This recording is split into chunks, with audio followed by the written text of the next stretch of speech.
You are recording? I am recording. It says It says actual recording is is higher higher quality. That's great. It's basically saying like you have nowhere to go but up from Yeah. this. This, Like look, we know what you're thinking. This is low this quality. is real garbage. Stick with us. It's gonna get real good after you record it. Oh, now you're frozen. You're frozen in a high five. And let Yeah. me get a picture. Mm-hmm. Should we Should we clap? clap? Yeah.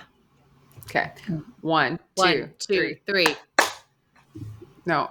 Believe it. Believe in it. I don't believe I was so ahead of you. I was like an entire roller skating rink lap ahead of you. We were together for me. Okay. Can we just do it again so I can maybe feel the same way you feel? Okay. 1. 1, 2, 3. Again, perfect clap. Was it really? Yeah, it It looked was. like you stopped. It looked like you went like this to wait, just to like Nope. piss me off and then clap. How about I count it? Ready? Okay. Mm-hmm. 1, 2, 3. How was it for you? Awful. Perfect.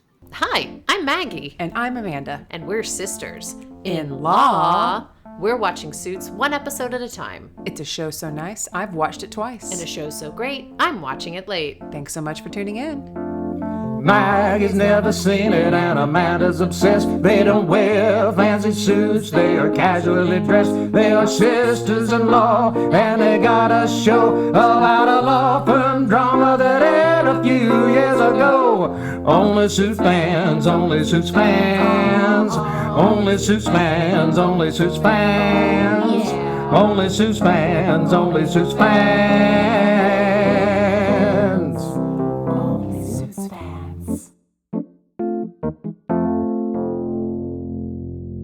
This is Season 8, Episode 15, Stalking Horse, and Season 8, Episode 16, Harvey.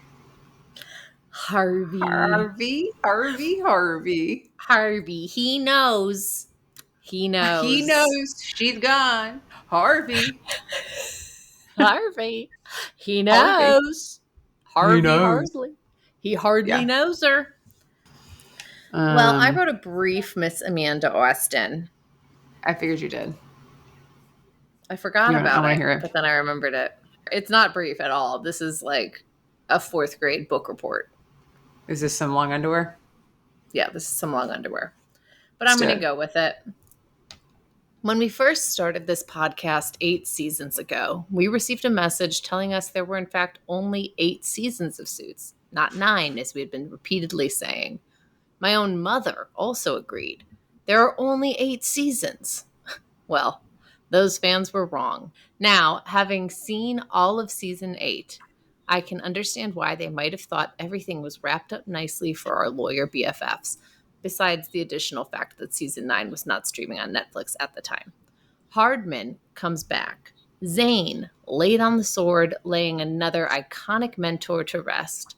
Harvey fought off the ethics committee yet again. There was a flashback with collusion mentioning Cameron, Mike, Brady, Dennis. Lewis is a full-fledged badass human being who no longer flies off the handle or acts from a place of deep-seated insecurity. Oh, and Harvey and Donna finally fuck it official. Well, season 8 provided some much appreciated closure and was infinitely better than season 7's finale, which I'm still mad about.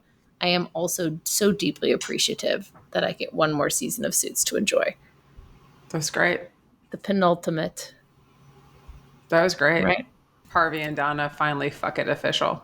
Fuck it official. Gosh, what a great way to end it. Now it's Darby. Now it's officially Darby. Mm-hmm. Hashtag Darby. Hashtag Darby. Yeah. It's giving season 1 finale, with Mike and Rachel. Yeah. Oh, Wasn't that season 1 with the hands? Lots of close-ups on the hands. Yeah, it was season 1. Also, well, we'll get to it. I watched this episode with Dr. Witt. Oh, you did? Yeah, I went over to see her she was at her boyfriend's house, and we were watching the show. I was like, "What, do you want to watch a TV show?" She's like, "Yeah." And she doesn't watch the show Right. anymore. She just pops listens in. to the podcast, pops in, and so she doesn't care. And she had a lot of hot thoughts on this one. Did she? A thumbs Not up or just on thumbs that down? season, on the whole episode, on the episode 16. Okay, thumbs up or thumbs down from her? I would say thumbs this. Thumbs in the medium. Thumbs in the medium. Mm-hmm. That's fair. picked it I apart. actually really liked it. I did too. But she just questioned the logic on some things. Oh, of course. But where would we be if we didn't question the logic on Suits? Because it's questionable. If we were going to sum up the entire series thus far in one sentence, how would you sum it up? Questionable ethics, questionable logic, questionable period. Okay, that's great. Oh my gosh, that's great. What would you say? That makes people. Well, yours makes people want to watch it. Yeah, Mine will not. What's yours? This could have been a text. Okay, the woman who's watched it, like you're on your 5th rewatch of it, and you're like, "Oh yeah, it could have been a text." It's because you're like, "Oh yeah, well of course that," Yeah. Me, I'm in the middle of it. I'm like, They just go visit everybody all the time. They do. They go. I don't know how they do. I don't know how they do. No, I don't have time to do that in my schedule. I literally don't even have time to go to the post office. I feel like, Yeah. Also, there's some fireworks still. Do you hear them? Residuals? Mm-mm. No. Okay. Come on, it's Sunday night, guys. I know. Come on. Oh my God, the neighborhood fireworks show last night, like unsanctioned, just like a guy in his backyard, but there were cars all around, like people, teenagers, just walking down the streets to go watch this fireworks show. There were people everywhere, lining cars, just cheering with coolers. It was insane. And then the show goes off, and it's like, it's a legit show. Like, this guy must be a fireworker. Yeah? Yeah. So was it a cool event, or was it a little chaotic? Well, we didn't actually. I just drove up to this church on a hill behind us, so that we weren't like right next to it. But then when we came back, you could hear them and see them from our yard. Oh wow! And it was loud. Wow. Yeah. Oh, I had to play TV really loud and then some jazz music for Whiskey because of the fireworks. Whiskey is not a fan. They were shooting them off over at the skate park. Oh no! Which makes me nervous. I'm like, what if it's like flies up and lands on a roof? Yeah, because it's dry. Well, it just rained. That's yesterday. Good. So then people were more fearless, maybe though. Anyways, let's get going. Let's get going.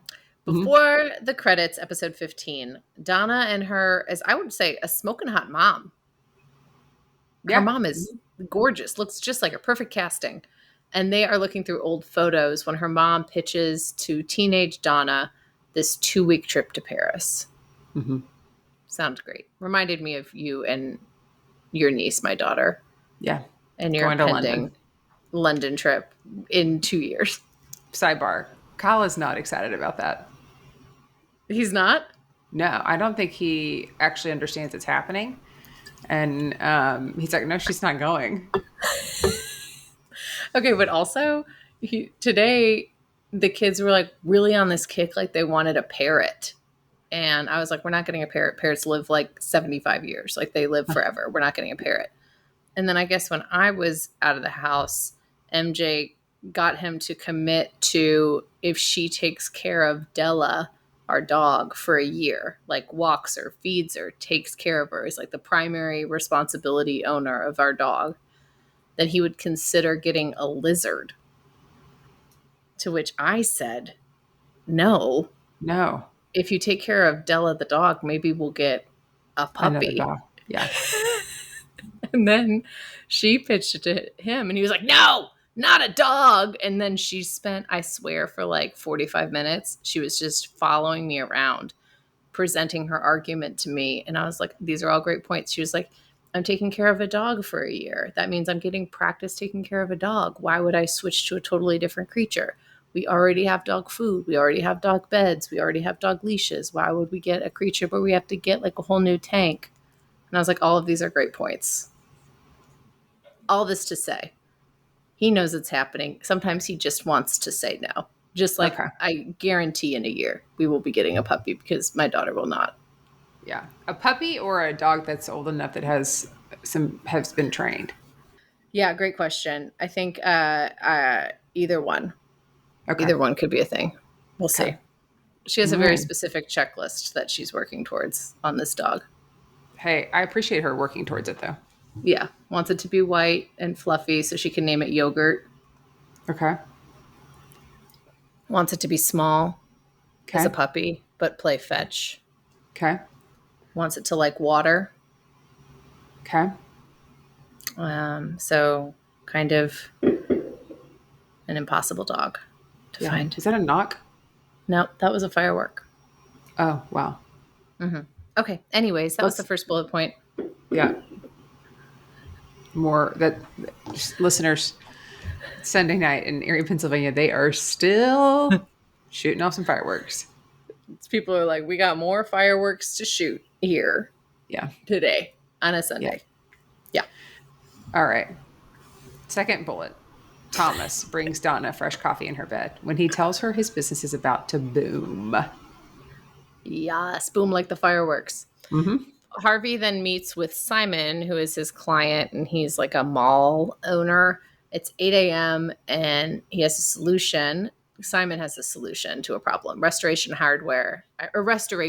furniture store has pulled out of a deal that they're working on. So now he's like, I actually want Thomas Kessler instead of Restoration as my new tenant. Make it happen. And Harvey's like, oh, it's a conflict, but we'll figure it out. It is Restoration Hardware. It is. I mean, I didn't know if they were like making a nod to Restoration Hardware by just calling it Restoration. No, they call it Restoration Hardware at one point. They do? Okay. Mm-hmm. All right. Which is now RH. That's what they go by now. Which has a restaurant in Dallas. Mm-hmm. Which is so interesting. My favorite meal, is salad, french fries, and creme brulee.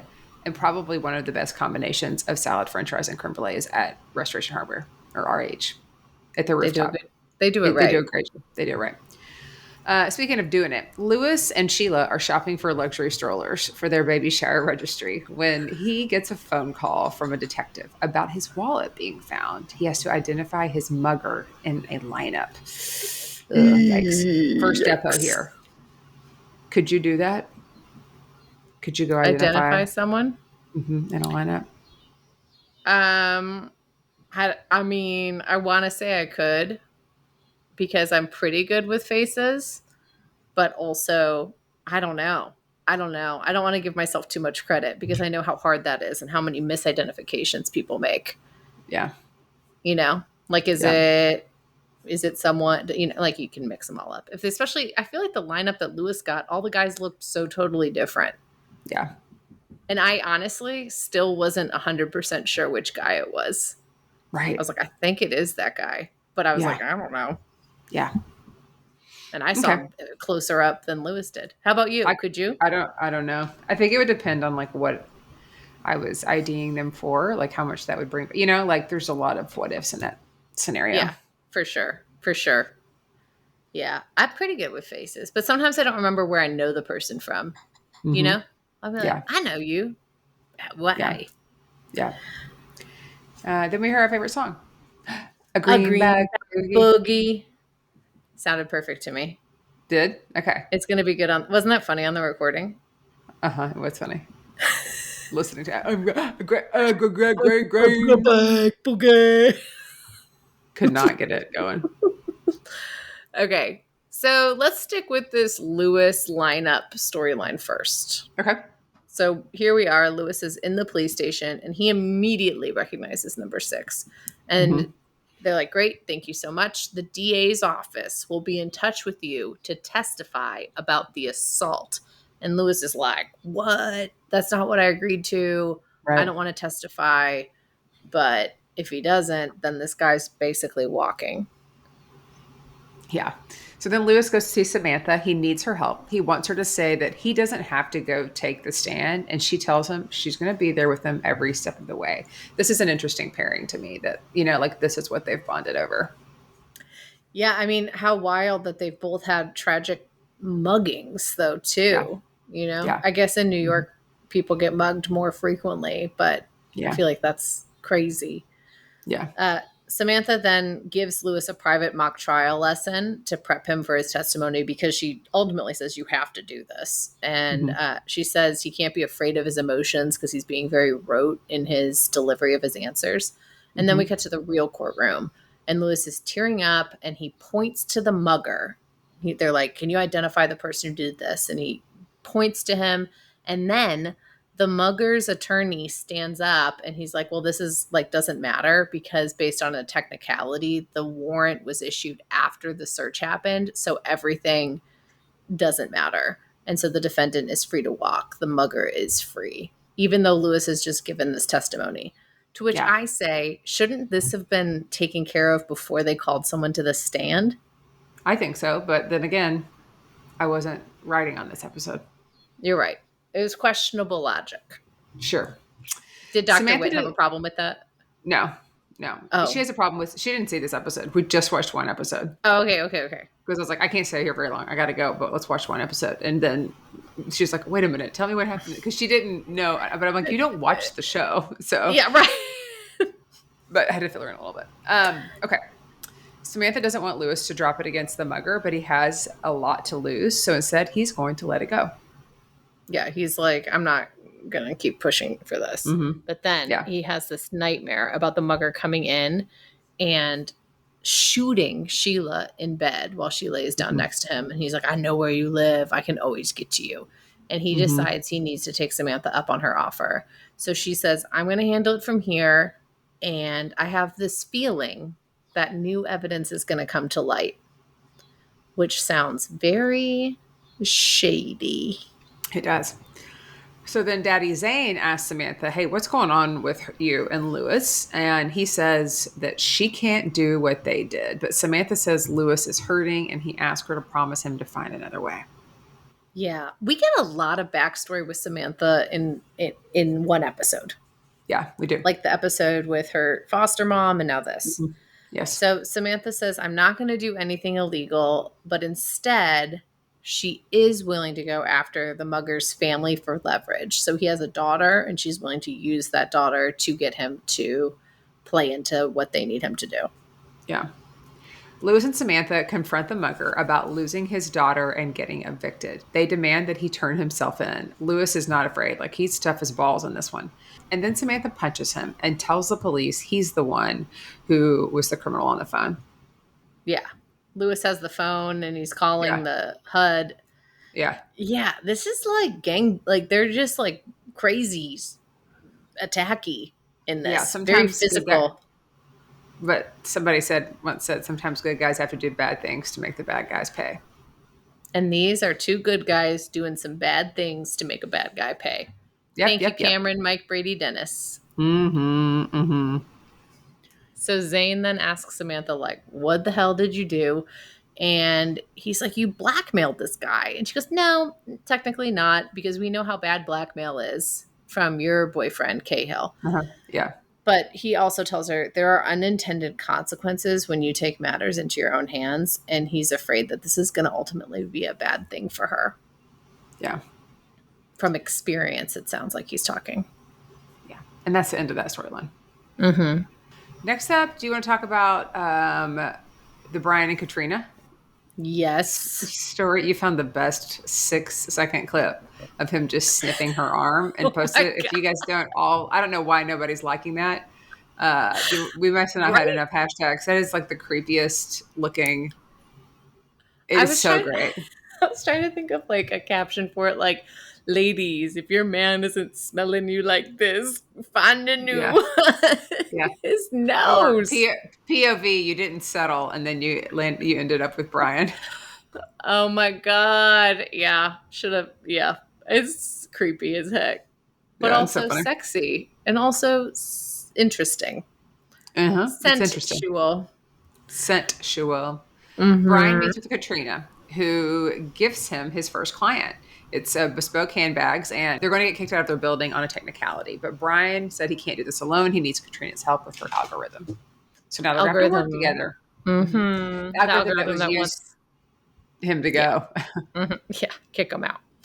So Katrina's algorithm only narrows the list down of potential other tenants that could be using this space to 800, which reminds Katrina and Brian that the algorithm doesn't take into account value, because if we remember that the value add of Brian was not seen by the algorithm.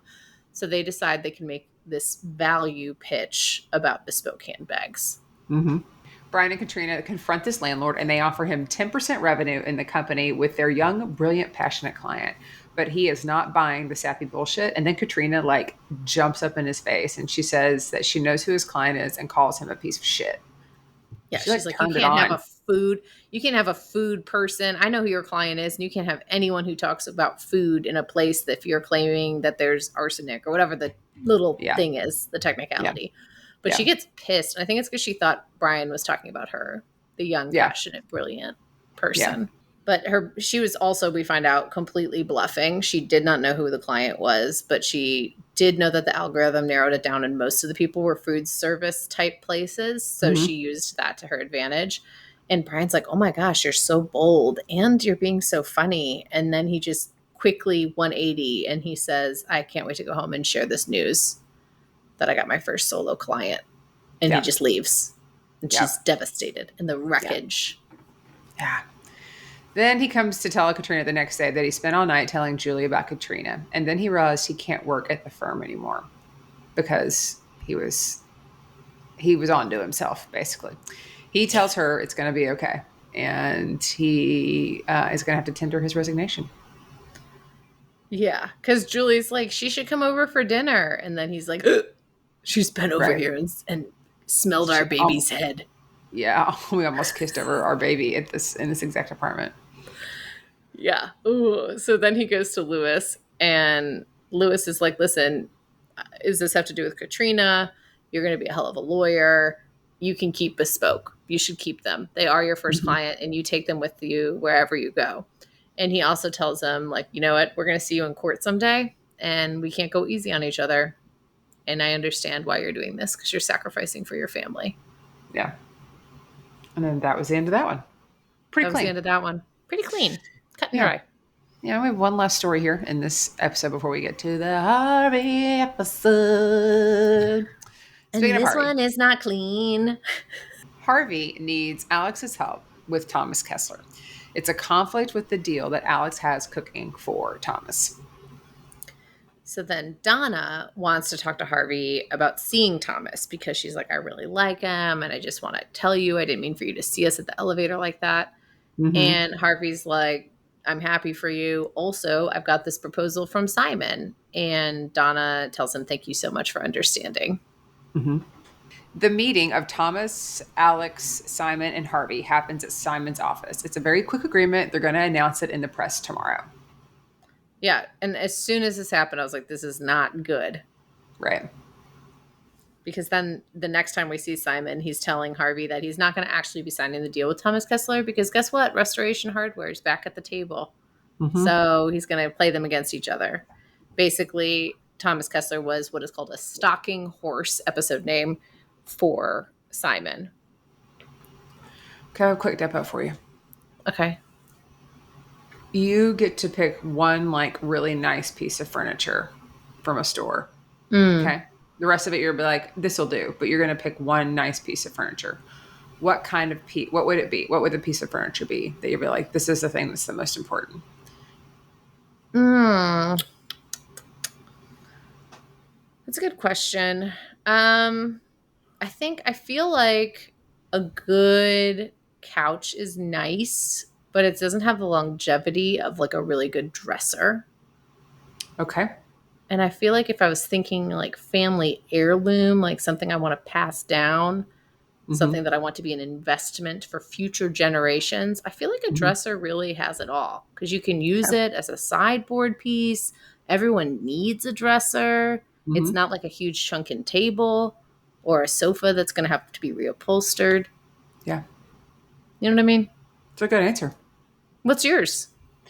Well, when I was looking for furniture for my house, I got a good bed and a good couch because I spend time on both of those, right? Yeah. Mm-hmm. I would say, though, I'm forever on the hunt for the perfect round table for my dining room. Oh, yeah. A good round wood table. I like a round table because it sounds silly, but like everybody can see everybody. You know, like I it's know. easier to have conversation around a round table. I just like it. And I feel like this sounds so silly to say, but like everyone's equal, right? There's not like, oh, you're at the head of the table. You should be carrying the conversation. Or you're sitting at this position, so you should get up to go get the, like we're all in it together. You get a nice lazy Susan, you put it in the center, you pass that butter crock and that salt and pepper and the salad and the bread, everything that's in the center. Just keep Spinning it around. Yep. Spinning it like the spinners, So I think that's like my thing. It's like my dresser. Yeah. My grandparents had a great round table, and my aunt and uncle have it now, I believe. But that table was so good because it was like a big family, and we could all sit at it, and you put the leaves in it and make it even bigger. But lazy Susan in the middle, so much space. I love round tables. Yeah. In my dining room, I would have to be a small round table. Because it's just like long, right? But in whatever my next house is, like I'm not saying I'm going to buy a house because for the place for it to have a round table, but it would be really nice if it was big enough that I could have a cool round table. Yeah, for sure. I love, love a round table. Love a round table. Okay, back to the story. Don't love how pissed Harvey is about this. So he then immediately, he can't say anything because it would be a conflict. It would be breaking privilege, which Simon explicitly tells him. So he proposes this hypothetical situation to Alex, and Alex is like, dude, you're telling me that Simon is using Thomas Kessler as a stalking horse, and I can't do anything because I can't break privilege. But what the hell are we going to do? Because this is messed up, and Thomas is a good guy, and he's going to steal with the original deal. And so Harvey's like, listen, I'm going to try and get Restoration to back out. You get Thomas's original deal back on the table. But this is all like in hypotheticals, like protecting themselves. Right. Harvey's pissed on the phone, and when he hangs up, Donna asks about when she can take Thomas out to celebrate because she's so excited, which is kind of weird, but she's asking him that. But she immediately knows something is up. Harvey tells her, but also tells her she can't tell Thomas, and she needs to trust him. She's like, give me until tomorrow, So then Donna calls her mom because she's having trouble with this. And she's like, I have two decisions. One is work, and the other is someone I care about. But also the work one is also about someone I care about. And the mom knows kind of what's up. But then she asks her mom, like, do you ever regret giving that Paris money to Dad? And her mom's like, no, not for a second, because he's a good man, and I had to believe in him, and I had to show faith in him. And my only regret is that we didn't get to like go to Paris, but I don't regret giving him the money. And then Donna invites her mom to Paris. That's so cute. That is so cute. Yeah. Thomas is so excited about his expansion. And also he tells Donna that he passed on his original mall owner because he is a man of his word. Like the mall owner came to him, offered him a better deal, and he passed on it. And Donna needs some fresh air and calls Harvey outside to fill him in. Harvey says, hey, have faith and just wait to hear from me. Like wait until tomorrow. Yeah. That's a hard one though. Yeah. That's hard. Yeah. So then it's a flashback. Donna's mom, it's like back teenage Donna is looking up things to do in Paris. Like she's so excited to go see some plays. And then her mom says, I actually need to give the Paris money to your dad because he has this idea about buying a building. And Donna's like, you don't know if this is going to work out. And she goes, forgot you could do that. I don't, but I still have to do this. Yeah. Donna tells Thomas about Simon using him as a stalking horse, and he walks in to confront Alex. He tells him he's going to go with Glenn, and he wants to announce a press release because, of course, we know he's a man of his word. He says he's going to take it out at the original rate, and he's not going to act in bad faith. Yeah. So Donna just totally spills the beans to Thomas, which I think we need to just spend a moment with. About bean spilling? Yeah. Yeah. Okay. How deposition. If you were to spill any kind of beans, which beans would make you the most upset to spill? Literal beans. Yeah. Black beans before they were drained. Because that would just be a huge mess. So messy. Pinto beans, the juice, the broth, it's almost like a broth, but like the black bean syrup over a can of beans. Yeah. I think that would be the hardest, and I would be the most upset about that. I feel confident I could end up getting another can of black beans. It would just be the immediate aftermath of spilling of the black beans. What about you? I would say canned baked beans. Similar Oh, yeah. reason. I think like the sugary syrup would be a disaster and sticky. And Yes. also I would be upset because if I'm opening a can of baked beans, it's because I'm excited to eat a can of baked beans. Yeah. Which I can't say so much about opening a can of black beans. Like I'll open them, I'll eat them, I add them to things, but I'm like never, oh my God, Gonna I'm eat a about to can. eat black beans. Yeah. Yeah. Okay. Yeah. I forgot about all that syrup in those baked beans. Yeah. Very sugary. Makes them good. Cook them with some bacon and a little bit more brown sugar. Just load it up. Yeah. Load it up, buttercup. Load it up. Okay. Alex tells Harvey that Donna told Thomas everything, and now he needs to keep Restoration Hardware. But it's too late. Someone already knows someone let Thomas know, and Harvey is fired.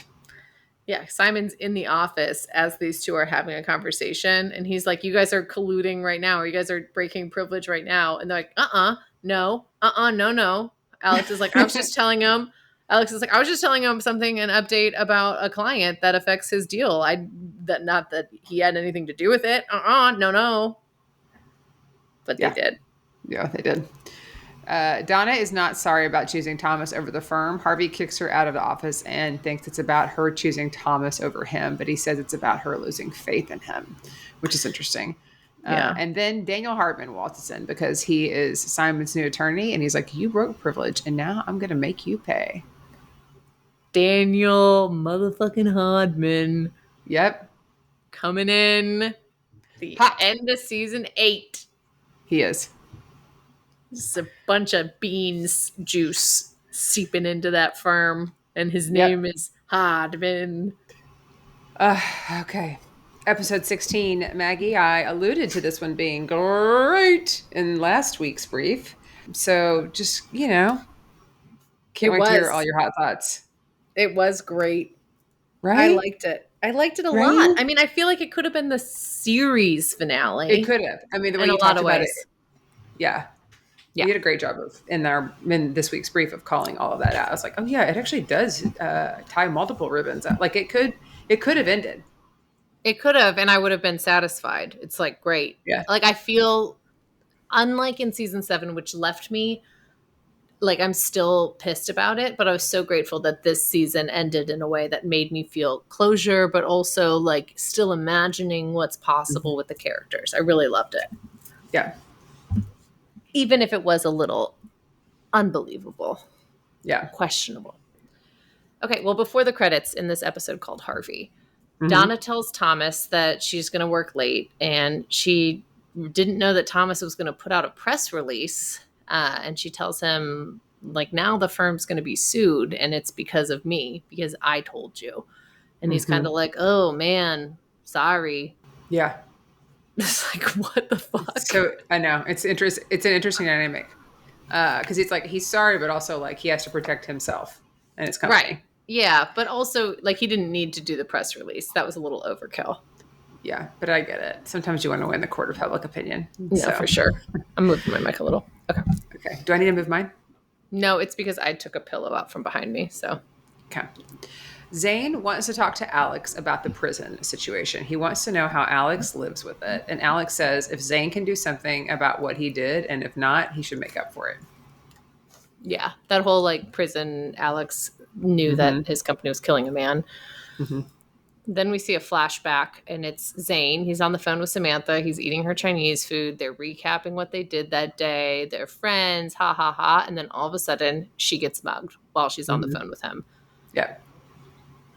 Oof. Yeah, that's awful to hear, like, to be on the phone, you know? Yeah. Should we just do the flashback first? Yeah, but first we hear our favorite song. A greenback boogie. Perfect. It was awful for me.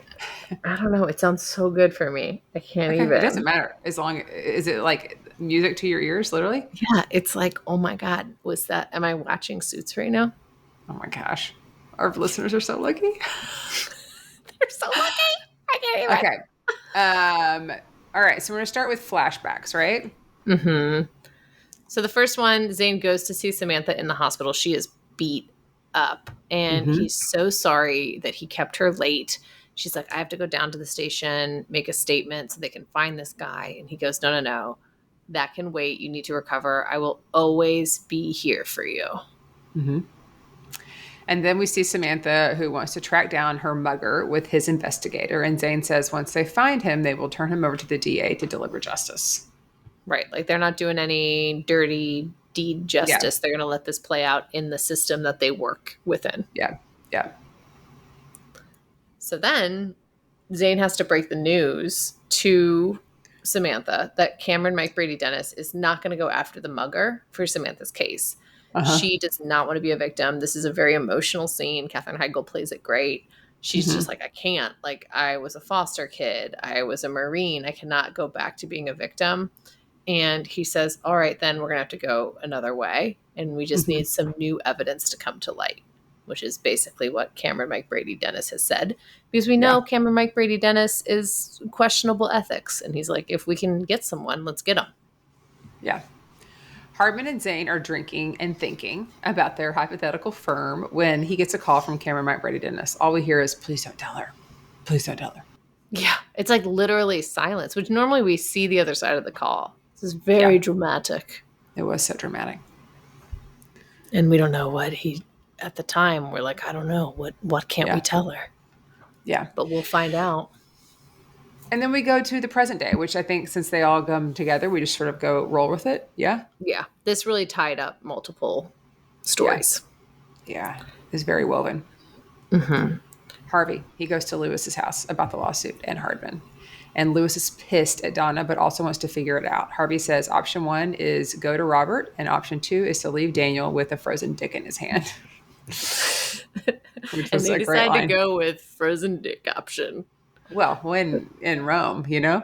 Well, when you're presented with 2 options and one is a frozen dick in your hand, I think it's not even a choice. There's always money in the frozen dick in your hand stand. Give me that frozen dick in my hand. Yeah. Please. Roll that beautiful frozen dick footage. Don't spill the frozen dick beans. Should we keep going? No, we're done. No, we're done. All right. Okay, so then Zane asks Samantha about the Hardman situation because he knows something's going on. And he asks her to find out everything she knows about it. So even though they're not going to Robert Zane about it, he already knows something's going on. Harvey and Lewis tell Hardman and Simon it was a clerical error, and they offer double what Simon lost. But this is about Harvey's ethics hearing and taking his license away from him. This is big stuff. Yeah, they're like, we don't care about your money. We're here to fuck you. Check this out. I don't have a frozen dick in my hand. I have a rock hard hot dick in my hand. Oh my gosh. Bring him out. All right. Which, by the way, so disappointed that we did not see Gretchen in bed with Alex's father-in-law. Yeah. I was literally like so mad about it. So disappointed. Well, show's not over yet.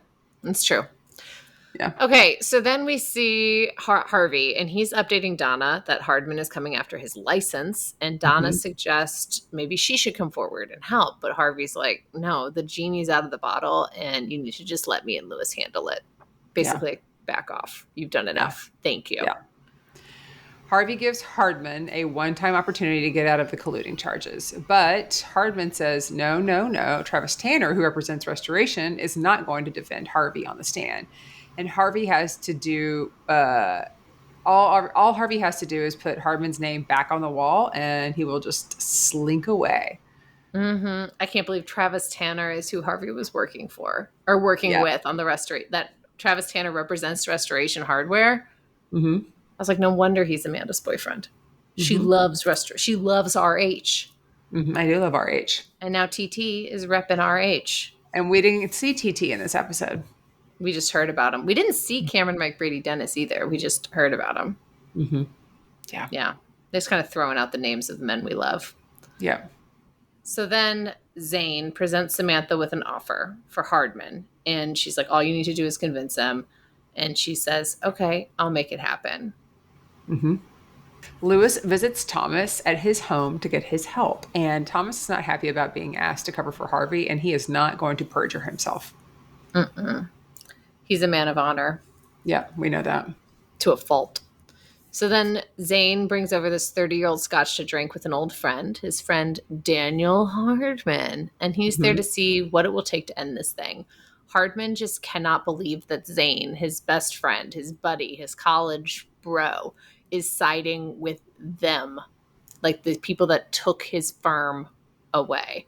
And Zane offers getting Hardman's name up at his old firm, Rand Caldor, and he says, and Hardman's like, cool, I mean, if you can get me up at Rand Caldor, great, I'll drop it, that's fine.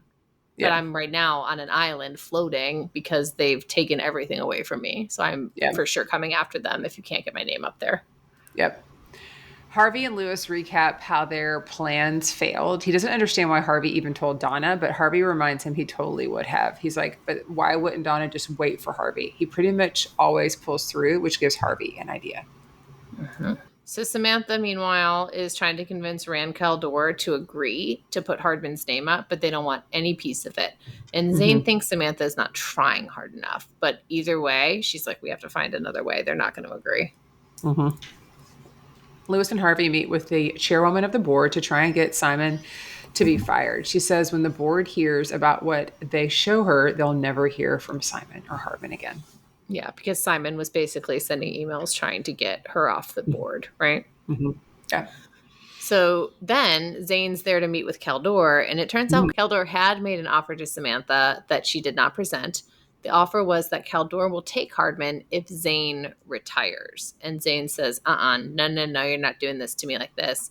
I'm going to work it out with my friend Hardman, and then you can kiss my black ass. And Caldor kind of had a good point. He was like, when you were at this firm, it was all about how you made this firm. We were just here as like other names on the wall, but it was all about you. And he's like, that's because it is all about me. And Caldor kind of pokes at Samantha too, like his little protege. Very emotional. Yeah. Zane interrupts Lewis and Harvey's celebration to say that Hardman has set an ethics hearing date. And to go down for this to Hardman, it's too much for Harvey. He breaks a glass and yells, motherfucker. Also, we should mention that the date is tomorrow. Like, yeah, it's like, by the way, you didn't win. Get your shit together. We got to do this right now. Yeah. And Harvey's right, too. Like, after Mike, after all of the questionable things he's done, after the stew deal, this is what's going to take him down. Zane then Then Samantha presents an option to Harvey. She's like, listen, you didn't break privilege when you told Donna. So maybe we just let Donna take the fall for it. And he goes, absolutely not. And she goes, if this was any other firm, she'd be let go. But I also, now being a part of this firm, understand why she isn't let go. And maybe it's this crazy. I just love it too much. Yeah. Donna is staring out a window and Alex reminds her, you never know how hearings will go. And that she told Thomas because she loves him. And she's like, we just started dating. He's like, no, not him, being Harvey. It's like him's Harvey, not Thomas. And she did it so she could move on. Yeah, she wanted to make sure she closed that door all the way, subconsciously. Then Harvey goes to talk to Thomas, and he says, listen, that at this hearing, you tell them that I was the one who told you about Simon. Don't even mention Donna. Like, don't even bring her name into this because I want you to protect her like she protected you. It's a big deal. Zane tells Alex he can make up for what he did, but he's going to need his help. What is he going to do? Sometimes good guys have to do bad things to make the bad guys pay. Sometimes good guys have to do good things that are lies. That's true. So Thomas goes to see Donna, and he tells her, yeah, like Harvey came to see me, and he wants me to say that he did it. And I can understand like when Lewis comes to talk to me about that, but I don't understand what Harvey gets out of this. Like, he's going to lose his license. And because of this, it seems like Harvey really cares about you. And I want to know who you are to him and who he is to you. And Donna's like, I've been trying to cut him out, and I just can't seem to figure out a way to do that. Like, he's just a part of me. Yeah. The ethics hearing is underway. Harvey gets called to the stand. Harvey says he didn't share anything with Thomas, which is technically true. Then Alex is called to the stand. The thing that looks extra suspicious in this press release is Thomas took out declaring him as putting integrity over value. Alex says he knew and told his client after learning about it from Robert Zane. Boom. Zane falls on the sword and Hardman refuses to believe it. Under oath, Zane says he did it and he's making up for what he did wrong, and he forfeits his license. Yeah, Hardman is like, no, what? No, not you. Please stop. Like, he can't stop this train, but he has been so gung-ho about seeking vengeance against this firm, and now he's the one stabbing his friend in the back because his friend has fallen on the sword. Yep. Ugh, it's like Greek mythology or something. So Dr. Wood had a problem with this. What? Okay. He's making up for what happened a long time ago, right? When they put that guy in jail. But she's like, but the guy attacked and mugged Samantha. They didn't put an innocent guy. They put the guy that did it behind bars. Right. So he did his job, and the justice system prevailed in that situation. And then, unfortunately, he was murdered while he was inside of the prison. But Zane didn't order that to happen. I mean, it happened. It's unfortunate because it sometimes happens. But they're like, he put the guy behind bars, but like, isn't that what you should do if somebody's bad? And the fact that like he's been carrying, like, so she didn't quite understand this, that he's carrying the weight of the guy dying. I think it's because maybe that guy would have gone to jail. Maybe he would have gone to jail later, like not at that time, but he would not have gone to jail based on the justice system. And Robert Zane tilted the hand toward him going to prison when he should not have gone to prison based on the evidence that was actually found, not the new evidence that was made up. Yeah. So he like put his thumb down on the scale of justice. And because of that, a man died who's not necessarily an innocent man, but that blood is on his hand. Yeah. I think. I had a problem with this. I think that my problem was we have Jessica Pearson, who is a badass Black woman, leader of the firm. She falls on the sword to protect Harvey. And now we have Robert Zane, who is this Black man, leader of the firm, comes from like, has made his way up. And he also falls on the sword to protect Harvey. And it just seems like we've sacrificed these two really strong characters who happen to be like Black, like leaders of the firm for Harvey when he's the one who has done things wrong. And they've both lied to protect him. Yeah. She did say that. She's like, so is Harvey responsible for both of these people? Yes. Take a bullet. It's awful. Yeah. I agree. I don't know. They just love that man. But I think Robert Zane was probably right. I think he just, I don't know why. I also don't really know why the guilt was eating him up so late. Was it just because Louis Litt's mugging brought it all up for him? Yeah. But it's like he's been operating fine for like a decade. And now all of a sudden he's like, I have to completely throw my name in the dirt. I don't know. I agree. I agree with that being a little overkill. Yeah. So then Samantha also does not understand why Zane did this. And he tells her this is because the mugger that we put away got murdered and in his cell. And this is redemption for me. This is me atoning for my sins. And he says, you won't be alone here. You and Harvey are peas in the pod. And it seems like he's almost saying that her and Harvey could like date. Did you get that? Yeah. Yeah. It's like, that's interesting. I feel like he alluded to that. Yeah. When Harvey's drinking, when Alex comes to talk, he tells him Zane was carrying a burden that had nothing to do with Harvey. And then Zane pops in to say he's retired, not dead. And he's going to go home to his wife because Harvey's like, do you want to go have a burger? He's like, no, I'm going home to my wife. And he's like, Alex, do you want to go have a burger? And he's like, no, I'm going home to my wife. Harvey doesn't have anybody to go home to. So he's got to figure out who's going to eat a burger with.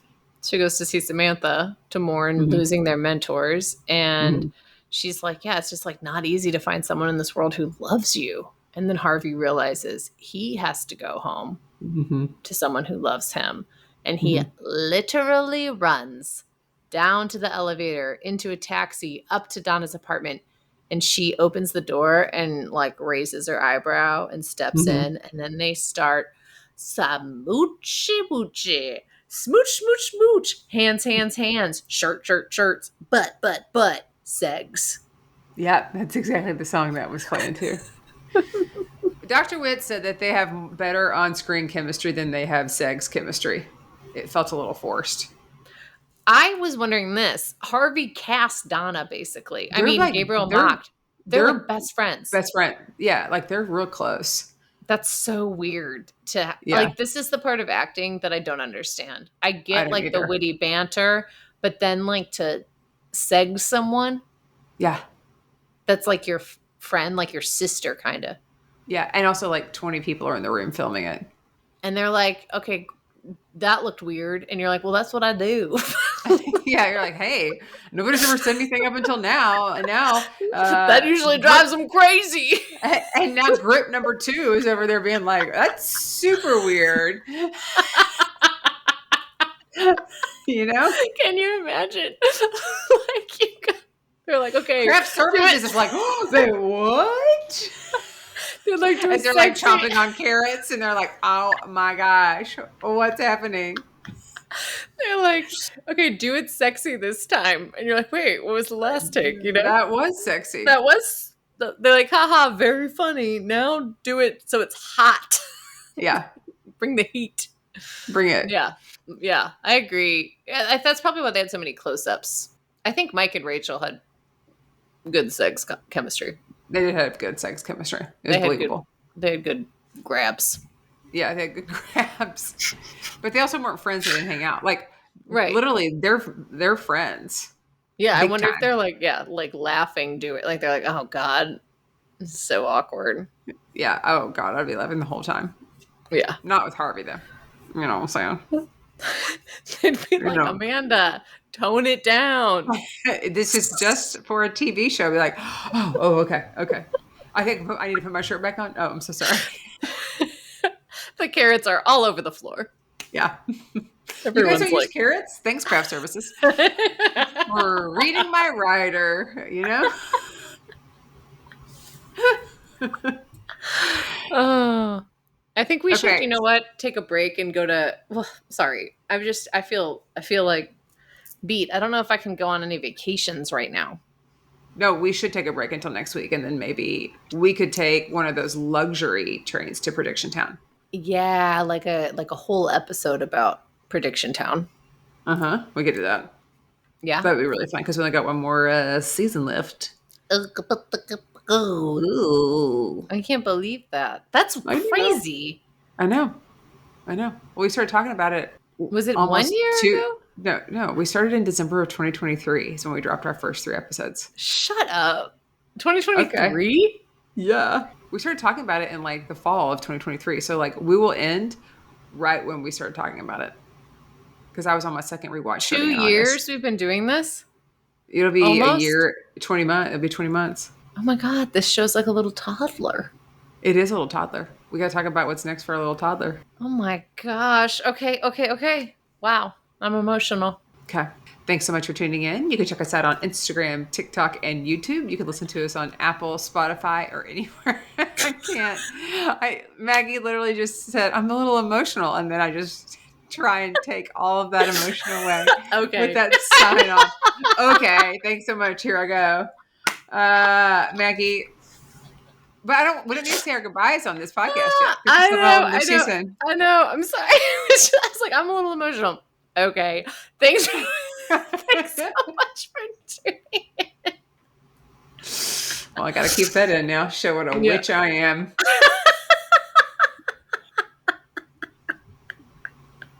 Is it okay to proceed now? Yeah. Sorry. Okay.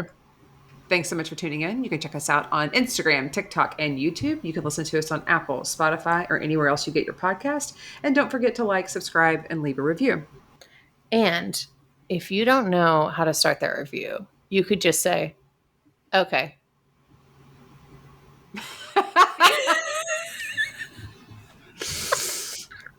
Okay. Okay. Okay.